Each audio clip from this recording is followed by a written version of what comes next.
We're reporting on this string of Democratic wins that are clearly upending politics today. The voters turned out and spoke really with one voice across the country. They spoke out and voted against Trump's unpopular second term.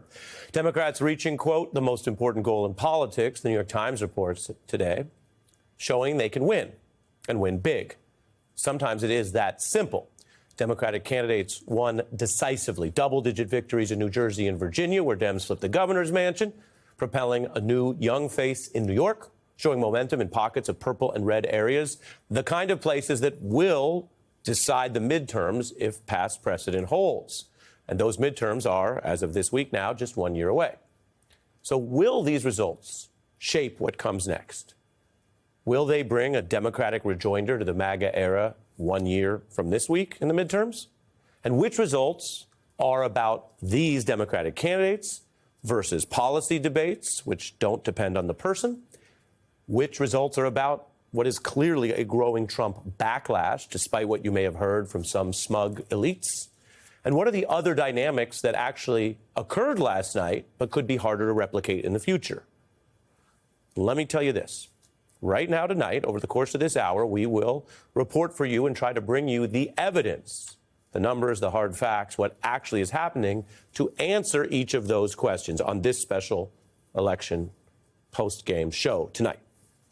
We are going to build on those breaking election results that we reported out across election night, with Michael Steele joining us shortly. He's standing by to be my first guest tonight in a few moments.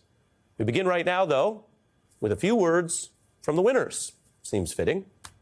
And how they touted that the voters rejected, quote, kings, and how they will, quote, turn the volume up. Here in New Jersey, we know that this nation has not ever been, nor will it ever be, ruled by kings.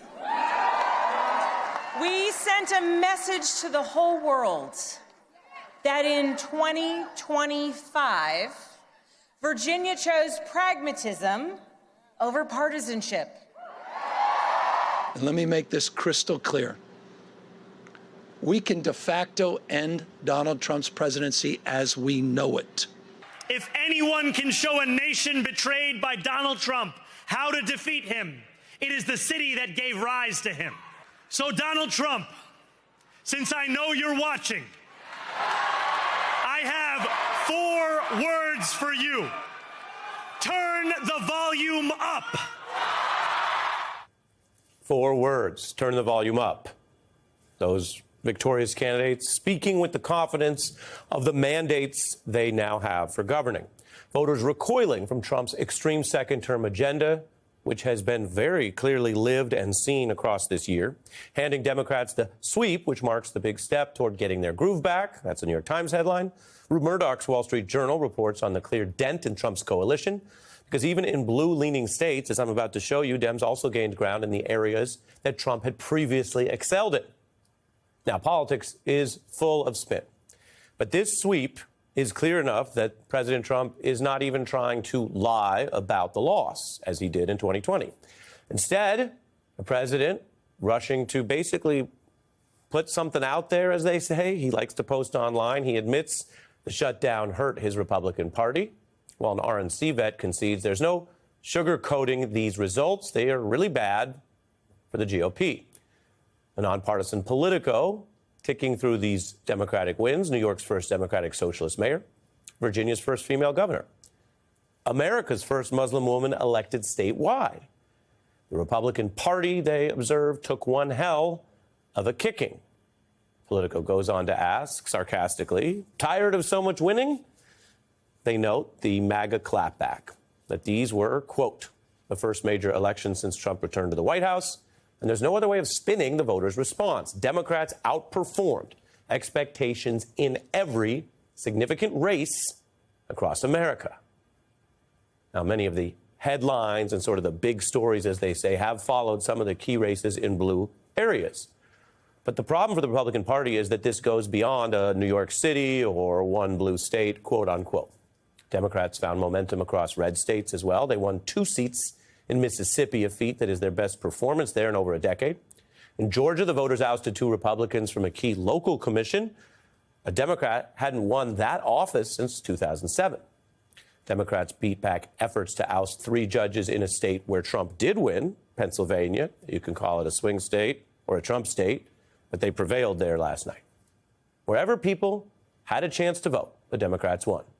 And then you had something that was in, of course, one of the bluest states, California, but their bid to fight fire with water and douse Trump's off-year gerrymandering to rig the midterms also won decisively and was backed by a person who may want to run against Trump, California Governor Newsom. Now, these results and these calls came in quickly last night. Nicole and I were just chatting in the handoff about how you stay up late, and when we're here in the newsroom, you really don't know what's going to happen. You really do wait on the votes and the votes to be counted. We have had times where it is past 1, 2 a.m. on the East Coast, and it's a murky picture. And our job, everyone's job, is supposed to follow the evidence, not spin, and wait. But there wasn't a lot of waiting last night because it came in early and quickly because the races were not even close. The Democrats were winning quickly and decisively. And here is how some of those victories sunk in across the news coverage in real time. Our beat team collected the key moments here, and you're going to see it actually takes a minute because there were so many.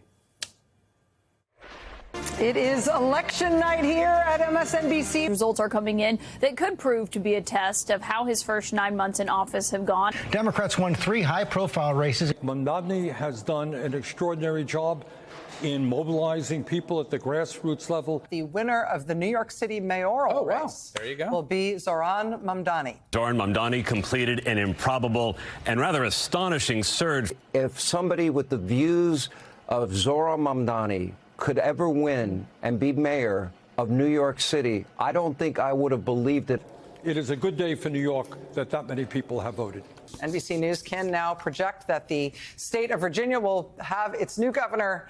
Its first ever female governor will be Democrat Abigail Spanberger. Abigail is exactly the right candidate at exactly the right moment. Abigail Spanberger will be elected the governor of Virginia. NBC News projects that the Democratic candidate, Congresswoman Mikey Sherrill, has prevailed. Mikey Sherrill will be elected the next governor of New Jersey. The overperformance by both of these Democratic candidates in their states, respective states, is a big signal. Very high turnout, higher turnout than they've seen in a governor's race here in years. I don't think you ever need to look very far in our current politics without wondering what the effect of Donald Trump was and is. President Trump downplayed his role in last night's results, blaming it on the shutdown. If people voted on lower prices, they got revenge indictments. And if they voted on jobs, they got Doge and a shutdown. Very big night for Democrats. They had a clean sweep in all the major races they were running in. History you might remember. Donald Trump lost in 2020 by 4 points nationally. It was a clear rejection by the people. Then some did declare his political career completely over. And that narrative was obviously too sweeping. He did return in 2024 with a comeback, and he won. He won less decisively than Biden in 20. Trump won by 1.5 points amid a tough economy that hurts incumbents. And then we got this other sweeping narrative that popped up. This overstated claim, you've probably heard it from Republicans because it serves their interests, but we've also heard it from the media and from the business community and from others who have all the different reasons that they got there. But this very overstated claim that Trump was now suddenly, after this 1.5 point shift, maybe now he was very popular, or he was the new mainstream, or the people who went his way last year, a year ago this week, were now part of some wider permanent coalition where he was doing better among different groups, including interesting groups that he'd struggled with in the past, younger people, Latinos. All of that hype for this 1.5 point margin a year ago has proven even more overstated, misleading than the other past narratives I mentioned. And sometimes the narratives are wrong against him. Sometimes they're wrong for him. It's why we always try to deal with evidence and numbers on this show and not the sweeping claims. But Trump and his MAGA agenda, we can now say with another election to count, Trump and his MAGA agenda have fared very poorly among the voters in all but one election they've ever ran in the MAGA era. With people living under Trump's second term, there is a, quote, broad dissatisfaction with Trump among all voters who weighed in. That's what the exit shows the exit polls that sample everybody. It's an electoral result which reinforces something that we've been covering, that Rachel pointed out could be significant from the very beginning, and many journalists on the ground, local reporters. I know it's very popular to attack all of the media all the time these days, but we have all this footage from journalists and citizen reporters and phone videos showing what millions of people are saying, which is no kings in America. If the huge No Kings protests last month were the shot, the New York Times writes, the election was the chaser, with Democrats showing once more that they could turn out to deliver a powerful vote when Mr. Trump is in the White House. That also could affect next year, a prominent forecaster shifting over 10 House races in California alone towards Democrats because of the results, because how Democrats are fighting back to use power. And so consider the impact on a House that Republicans currently hold by only a thread for the reasons I remind you. They haven't had big blowups. They had a 1.5-point margin a year ago. Right now, House Republicans can only afford to actually lose 2 seats. You have that margin of 5, so if you lose 3, you lose the House. Now, much could change in the next year. We don't need another new overstated narrative. Many of the narratives have evaporated quickly, although it seems that the pro-MAGA capitulation narratives are sold by many powerful people with big megaphones more aggressively than the other narratives. So, does what happened last night show a path, possibly, to a very different story than the one we've lived through across this year? A story of public protest, a story where the public will matters, and a story where gerrymandering and redistricting and anti-democratic efforts and troops in the streets are rejected peacefully by the American people